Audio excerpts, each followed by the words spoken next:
शेर और मच्छर की कहानी। जंगल के राजा शेर को अपनी शक्ति पर बड़ा घमंड था।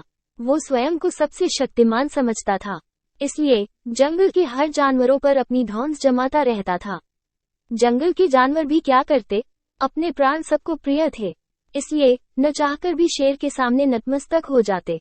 एक दिन दोपहर के समय शेर एक पेड़ के नीचे सो रहा था। वहीं एक मच्छर भिनभिना रहा था, जिससे शेर की नींद में खलल पड़ रहा था। वो एक मच्छर से बोला, ए मच्छर, देखता नहीं मैं सो रहा हूँ, भाग यहाँ से, नहीं तो मसल कर रख दूंगा।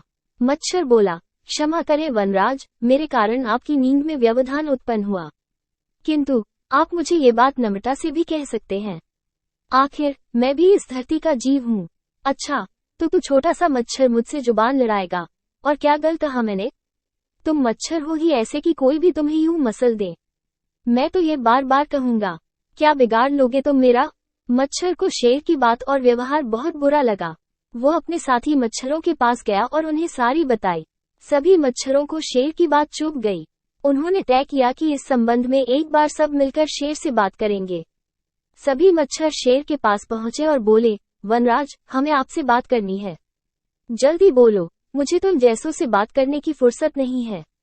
शेर बोला, वनराज, आप होंगे बहुत शक्तिशाली, किंतु इसका अर्थ ये कतई नहीं है कि आप अन्य जीवों और प्राणियों का मजाक उड़ाएं या उन्हें नीचा दिखाएं।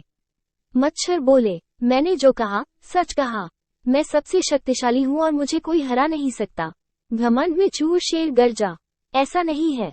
अगर आप शक्तिशाली हैं, तो हम में भी इतना सामर्थ्य है कि आवश्यकता पड़ने पर हम किसी का भी सामना कर सकते हैं और उसे हरा सकते हैं। हम आपको भी हरा सकते हैं। मच्छर भी चुप न रहे। ये सुनकर शेर हंसते हुए बोला, तुम लोग मुझे हराओगे? तुम लोगों की इतनी हिम्मत कि मेरे सामने आकर ये बात कहो। मेरी शक्ति का अंदाजा नहीं है तुम्हें, अन्यथा ऐसा कभी नहीं कहते। अभी भी समय है, भाग जाओ यहाँ से, नहीं तो कोई नहीं बचेगा। शेर के घमंड ने मच्छरों को क्रुद्ध कर दिया। उन्होंने ठान लिया कि इस शेर को मजा चखा कर ही रहेंगे। वे सारे एकजुट हुए और शेर पर टूट पड़े।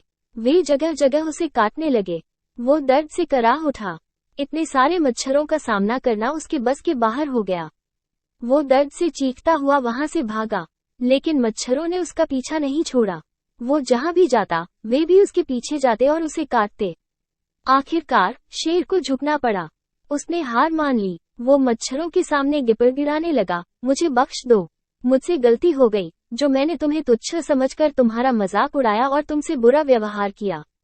आज तुमने मेरा घमंड तोड़ दिया है, अब मैं कभी किसी को नीचा नहीं दिखाऊंगा। मच्छरों ने शेर को सबक सिखा दिया था, इसलिए उन्होंने उसे काटना बंद कर दिया। वे बोले, घमंडी का घमंड कभी न कभी अवश्य टूटता है।